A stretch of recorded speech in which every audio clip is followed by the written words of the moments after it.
is Wink Tracks the Tropics, powered by the Weather Authority. When the tropics are active, timing is everything. The Weather Authority is keeping you prepared. The latest update did come in from the National Hurricane Center. Helene moving north-northeast. Winds have increased up to 90 miles per hour. Keeping you informed. It's now 170 miles northwest of us, and as we had mentioned, this is a major Cat 4 hurricane. This is going to have major landfall implications. Southwest Florida has seen its fair share of storms in the past few years. We are leaving immediately after this because it is not safe. You're starting to see some of these debris, sticks flying up and out, and it's one of the reasons why Sanibel is evacuated. It clearly is not safe out here. But our slice of paradise has bounced back in ways we'd never expected. It's tough. We had each other, and that's a good thing. I wouldn't have made it without Marianne. We're going to make it. We're going to make it. Wink News has been there with you every step of the way. That won't change. Yes, we avoid the worst part of the storm, but the wind field's growing and the pressures are deepening. We're going to feel more of that influence on the back end with the surge. From forecast cones to safety tips, the Weather Authority team has you covered. You're watching Wink Tracks the Tropics. All right. Welcome in and happy Wednesday, everyone. Thank you so much for tuning in to today's edition of Wink Tracks the Tropics. We like the quiet period that we have right now in the tropics, but there's always things to talk about, things that we're looking ahead to, kind of long-term, different outlooks put out by the National Hurricane Center, the Climate Prediction Center. So yes, even when the tropics are quiet, we enjoy it, but there is still a lot to talk about, and that is exactly the case today. Lucky for me, I have an amazing panel joining me today. Let's go ahead and pop them up. Here is meteorologists Nikki Sheeks and Oceana Hayden. Ladies, how you doing today? Good. I'm excited. It's Wednesday. It is Wednesday. We're halfway there, aren't we? Good.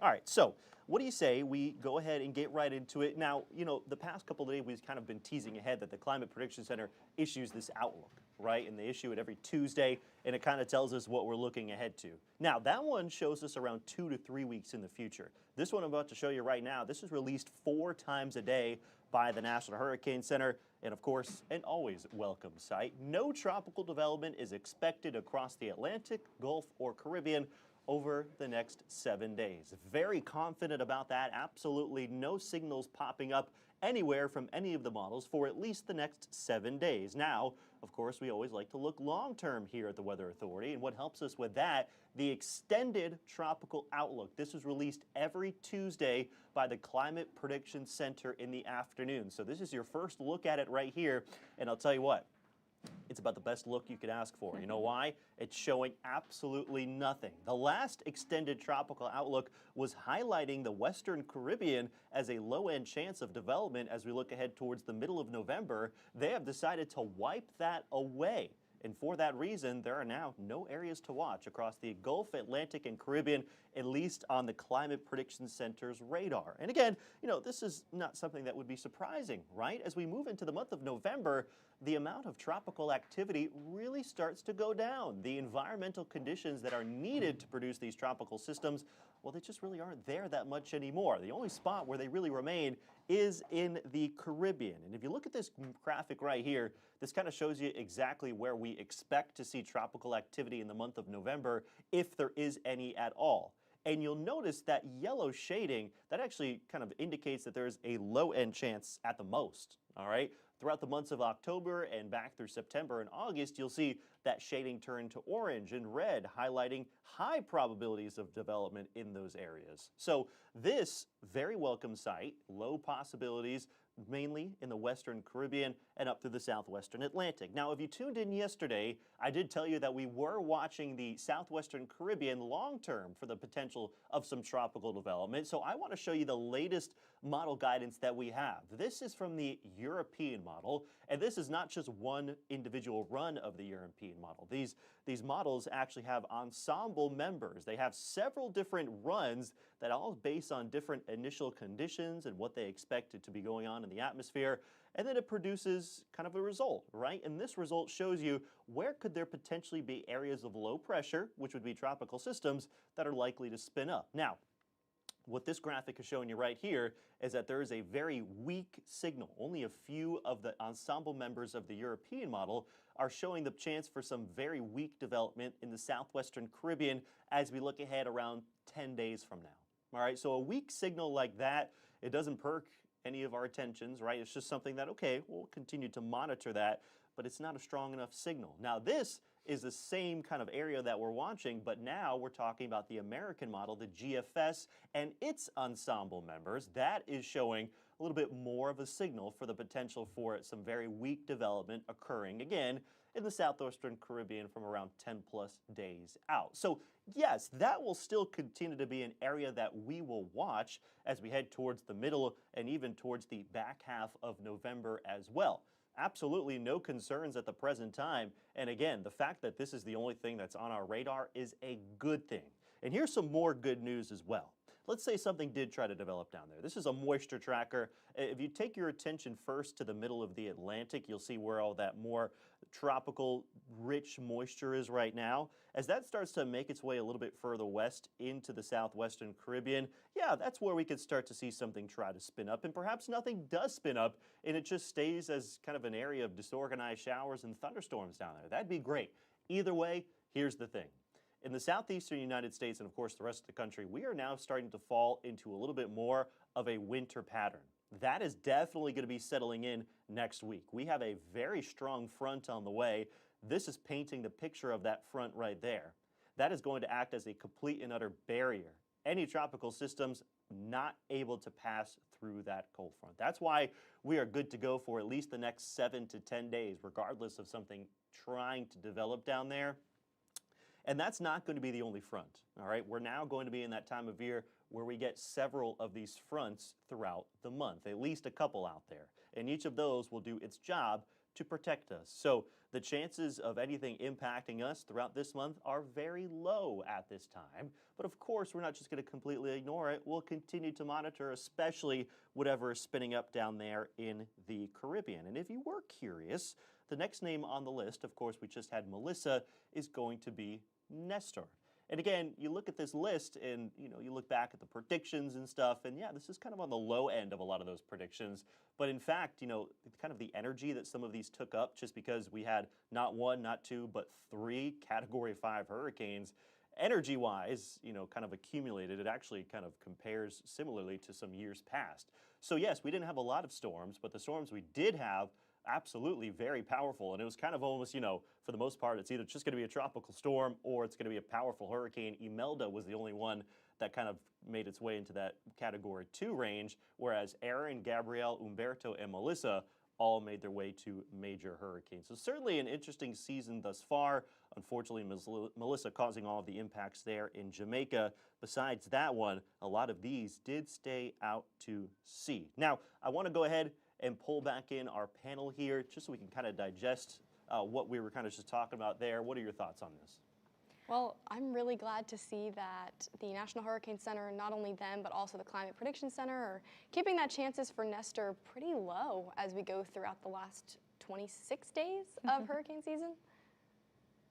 Yeah, absolutely. There's that graphic again there. And again, it's kind of interesting, and Nikki can just add on to this. The fact that they did have that area highlighted down there in the southwestern Caribbean, but now they've decided to take it away. What do you think the reasoning behind that is? Well, I would probably just say maybe like the conditions, just maybe some shear is going to build up there because we know those water temperatures are still going to be able to sustain some tropical systems at least for the next couple of weeks. So my guess would be just maybe some shear building in, maybe just those waves or those areas of low pressure that they were tracking that could possibly become a tropical system, just not going to be strong enough or just making it. But I think we're in for a nice run this hurricane season. Hopefully we don't see Nestor pop up. And like you were talking about, we have all these fronts moving through now, so nothing should really be heading into our direction.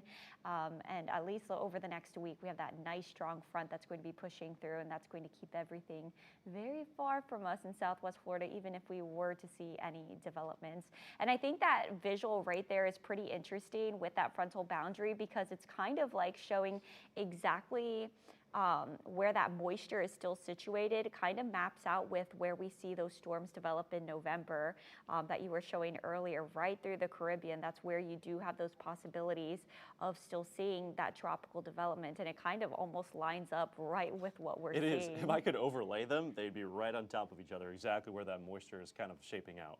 Yeah, because I would say that's typically where those fronts tend to fall apart around this time of the year, or at least weaken significantly. Yeah, absolutely. Good point there. And I do want to remind everyone, this is an interactive platform. We are live both on Facebook and YouTube. We love to read your comments. And we've got a couple coming in right now. This is from Casper Gregory, our friend. He says, good morning, team. Keep an eye on the Western Pacific. Feng Huang is likely going to go bonkers with intensity with the Philippines landfall probable. Now, what Casper is referring to, there's not one, but two active systems out there right now in the Pacific. Obviously, no impacts to us here in the Atlantic Basin, the rest of the United States, but one of them is going to be a very powerful system impacting the Philippines. So it's just reminding everyone to keep an eye on that one. And it's always something to do, and I think tomorrow we could definitely try to pull up maybe a few graphics on what's going on in the Pacific. And again, just keeping in mind that obviously it doesn't mean anything for us, right? Yeah. Yeah, I think we forget a lot of the times that it's not just us here in, the East Coast of the United States dealing with these tropical systems.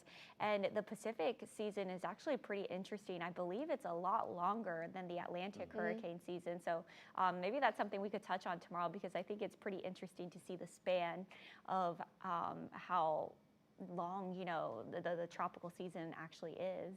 Yeah, it is very interesting to think about the Pacific season for many reasons, but I think earlier this year they had Arizona and New Mexico in a hurricane cone, and it's just pretty interesting. Obviously nothing happened there, but that gyre has been pretty heavy, with the lows more so on the western side of Central America, and it's kind of been a little less so on the side in the Caribbean, which is the spot we usually would look out for. Yeah, a trend that we sometimes monitor is the fact that when the Pacific is a little bit more active, sometimes the Atlantic Basin and specifically the Gulf and the Caribbean are not quite as active at all. I think this season is kind of a perfect example of that happening, especially the first half of the season. I think that's when the Eastern Pacific, the Eastern Pacific, a little bit closer to like Mexico and the southwestern United States, that's when it was definitely a lot more active. There were systems just kind of going in and out of there the whole time. And of course, while that happened, we saw absolutely nothing in the Gulf and the Caribbean. So that's absolutely something that I think you should kind of think about moving forward over the next couple of hurricane seasons. Just these kind of trends to monitor.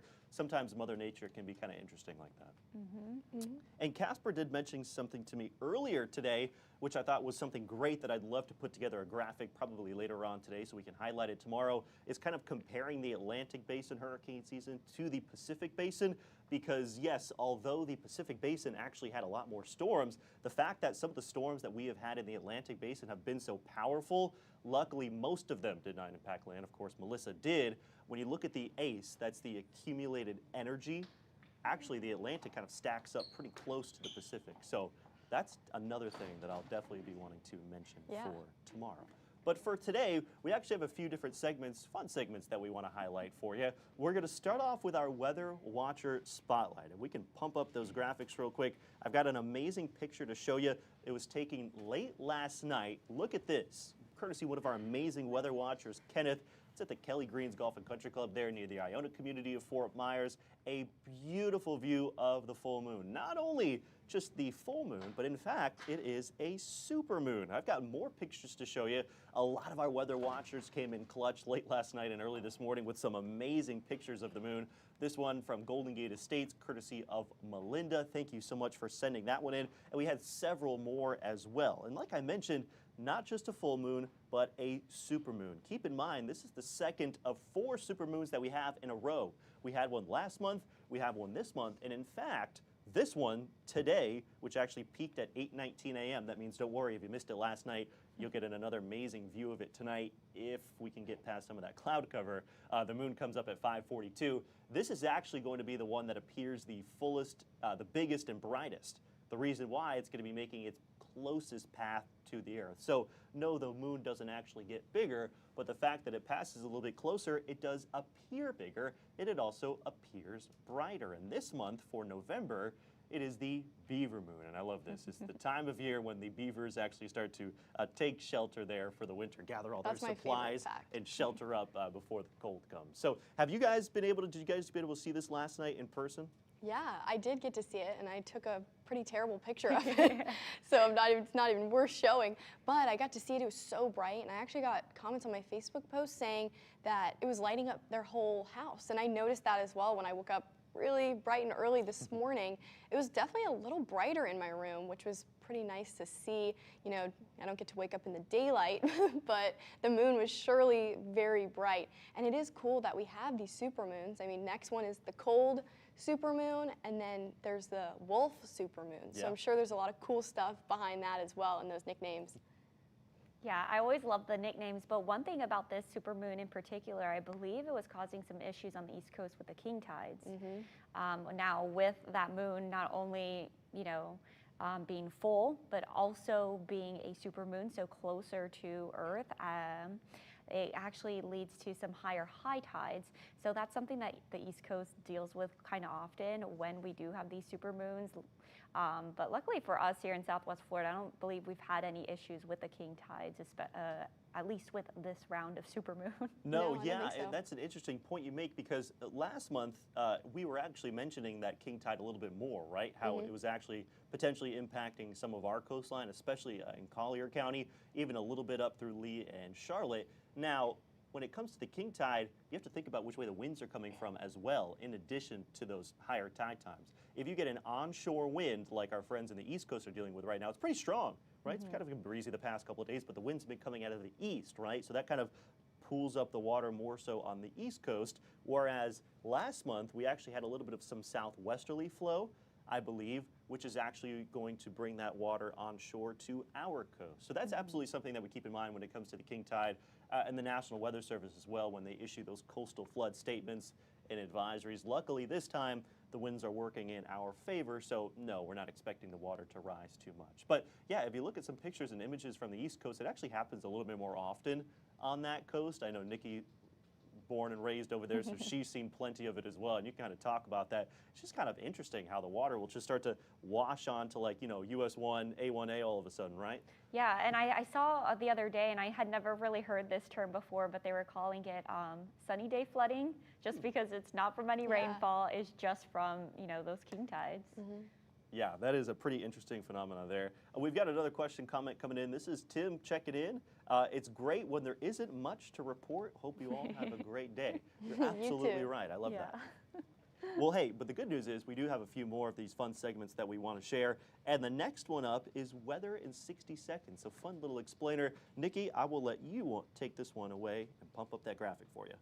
Yeah, so now we're getting into the season where we are talking about these cold fronts moving through, and it's starting to get a little chilly for us here in Southwest Florida. And something that you will talk about when it does get to our coldest in Southwest Florida, it's a little bit more prevalent to our friends to the north, and that is the wind chill. So basically what happens is our body has a layer of heat around us naturally, and it kind of serves as a blanket to insulate our body. Now, when there is a breeze, that'll actually blow away that blanket of heat away from our body, and so that actually makes the temperatures feel cooler than what the thermometer is actually reading.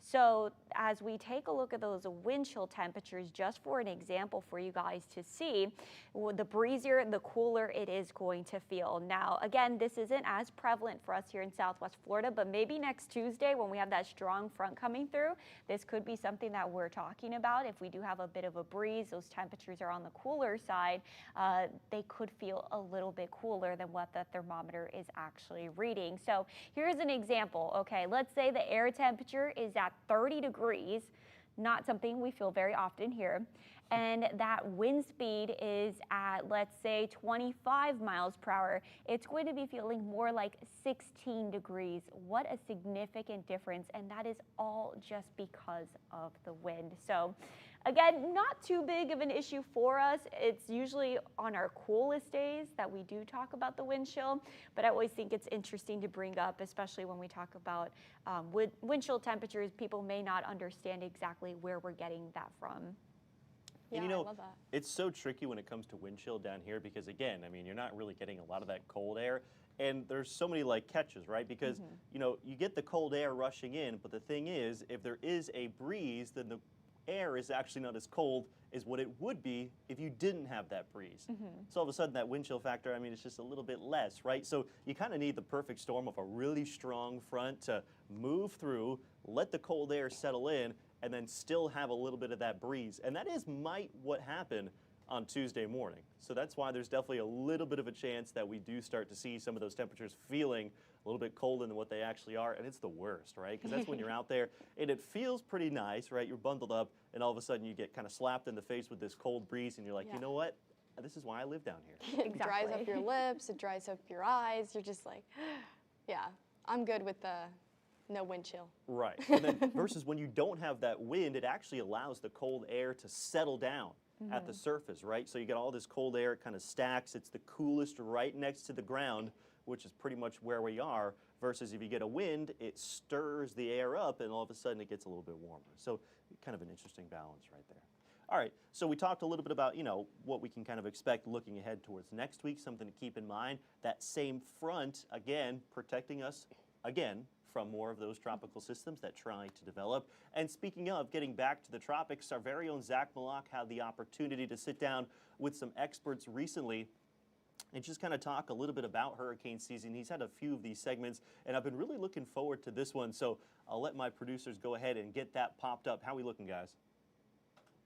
Yeah, I'm joined here with Cam Eppinger, a spokesperson with Florida Power and Light. And Cam, first of all, thanks for being with us this morning. Good morning. How are you? Good morning, Zach. I'm doing great. Thanks for having me. Yeah, you know, we're very much in the midst of the hurricane season. And one thing we always think about is what happens after a storm. I mean, we've had so many storms as of recent with Helene, Milton last year, Ian in 2022. The entire state obviously has had many impacts from hurricanes. And the number one question that always comes to mind is how does FPL really restore power after all these hurricanes hit? Well, Zach, we have a tried and true restoration process. It's guided by the basic principle of restoring the largest amount of customers in the shortest amount of time. We prioritize our critical infrastructure facilities. Those are your hospitals, your 911 call centers. And at the same time, we're working in parallel to bring on thousands of chunks of customers. From there, we focus on those main thoroughfares. These are communities that support your supermarkets and gas stations and pharmacies to really help the communities get back up and running. From there, we focus on those hardest hit areas, and we don't stop until every customer is restored. So there is a method in terms of priority where you have to Absolutely. hit hospitals, you have to hit all of our first responders first, which would make sense. And, you know, speak a little bit about that timing, because sometimes it's going to vary. It's going to vary a lot, where the individual down in San Carlos Park, not near a gas station, would say, oh, it's been weeks. You know, speak about why it takes so long, and depending on how strong a storm could be from time to time, too. Well, it's important for our customers to know also after a storm hits, it takes about us 24 hours for us to conduct a thorough damage assessment. And once we conduct that thorough damage assessment, that time on, then we're able to release our estimated times of restoration. We know our customers, they want that information to be accurate. And in order for that information, when it comes to restoration times, in order for it to be accurate, we have to conduct a thorough damage assessment after the storm. And the biggest thing I always think about, first of all, Cam Eppinger with us this morning from Florida Power and Light. A lot of people are always antsy, and sometimes we get calls to our TV station here at Wink News saying, I need help with this. And sometimes this is, I need help on getting the power back on. I'm going to reach out to Florida Power and Light. Speak a little bit how you really don't have to be called to know that the power is not calling on, but also maybe tell us on a situation that they might need to follow up in case they have to. Absolutely, Zach. After a storm, we really just ask for our customers' patience. Know that we're on it and we're working around the clock to restore power. If a customer is out, they don't need to call us to let us know that their power is out. With our smart grid technology, our crews know who's without power. However, if there is an instance where you see everyone on your street has power and you don't have power, that would be the time to call us, because more than likely it's a situation with customer-owned equipment, and that equipment needs to be inspected and repaired by a licensed electrician before we can safely distribute power to that customer.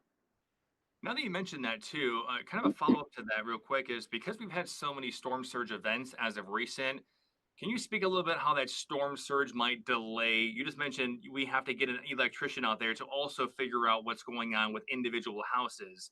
Is there a delay Yeah. on your side for communities that have had the storm surge and when power can be restored so there's no other issues that could pop up? Yeah, just to give you some more education on that. We have to, in order for us to safely distribute power to the home, our customers have to be able to receive it. And a lot of times we have situations where these hurricanes, again, you're dealing with unpredictable forces of nature. They can cause damage to homes and to our customers' equipment. And so, in order for us to safely deliver power to that home, their infrastructure has to be up to par. Well, thank you, Cam. This is Cam Eppinger, of course, with Florida Power and Light with us this morning. Thanks for just showing us what really goes into restoring power after a hurricane, because a lot of people have questions. A lot of our viewers, listeners always have questions too, and it's great to see you so far this morning. Thanks for having me, Zach.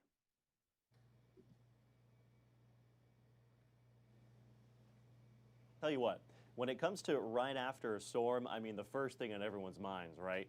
When am I going to get power back? So it's kind of cool to kind of get that insider information on how their end, their end of the kind of stick kind of works. And I was just thinking to myself during that, think how much more helpful it is now that we have like apps and we can kind of go online that show us when our estimated, power is supposed to come back on and like where they are and the progress of it. Because I mean, back in the day, I remember some of the storms from the early 2000s where it's more of like, you're just kind of sitting there and hoping that like you'll see the power truck come by on your street and you're like, wait, I think this means I'm up next, right? Yep. I remember always my family would text family members that lived nearby and they're like, do you have it yet? Do you have it yet? And then we'll be like, all right, we have to be next. We have to be next. It's like a big guessing game. But yeah, it is nice now. We have a better idea, and we also have those websites that show the exact amount of people without power. Right. I think that's really interesting too. Yeah, that's something that we always keep updating throughout tropical weather events. I remember through Milton and Helene, we were constantly updating those maps showing, the counties, how many people are actually without power. And actually, speaking on Hurricane Milton, I remember being able to finally go home after the storm, get to my apartment. Power was completely off. It was really warm, muggy. Everybody was just exhausted. And right when that power came on, which was unbelievably quick, I think I was like home for maybe 3 or 4 hours when that power finally came on. And you could just hear people cheering. Everybody was just so excited. So they do some very important work. Yes, I love that. It's like a community, like, oh, we finally got it back. I remember that too. AC, Yes. so great. Absolutely. Well, hey, with a couple minutes left, I do want to just kind of get through some final thoughts, and maybe in a minute here, we'll kind of show our local 10-day forecast as well, just to kind of see what we're looking forward to. I think I'll bounce back to this and kind of get your opinions on this again, because when it comes to what we're looking, what we're watching for, the only thing that's really popping on the radar is this. And what does this kind of make you guys think? Like, does this, kind of pique your interest at all? Or is this just another one of those things where the GFS is spitting out something that never shows up? I think if the Euro was on board, it would be interesting. Yeah. But I mean, I would be interested to see what the AI models are saying too, because I have been looking at those quite heavily throughout this hurricane season. Yeah. So if those aren't showing anything, GFS does some crazy things sometimes, especially so far out. They're always trying to spit something out that the other models aren't really agreeing with. Yeah, I would guess that the GFS is kind of overestimating what's left of the Central American gyre would maybe produce in terms of spinning off a low. But again, that really peaks in early fall, and I guess we are still in early fall, but I think I'm going to say with what Nikki said, if the Euro is not showing a whole lot, I really have liked the Google AI models this year, and that's also not showing much at all either. So I don't know. I don't want to say never, but the GFS could be doing something crazy here. So the general consensus, I think, is that we'll continue to watch it, and if some of these other models like the Euro and especially that Google AI start to hop on board, then maybe we'll start to look into it a little bit more. But as long as it's just the GFS spitting that out, then for now it's just something that we'll monitor and not be concerned about whatsoever. Yeah. Beautiful. I love it. Well, hey, thank you guys so much for tuning in to today's edition of Wink Tracks the Tropics. Thank you, Nikki and Oceana, as well.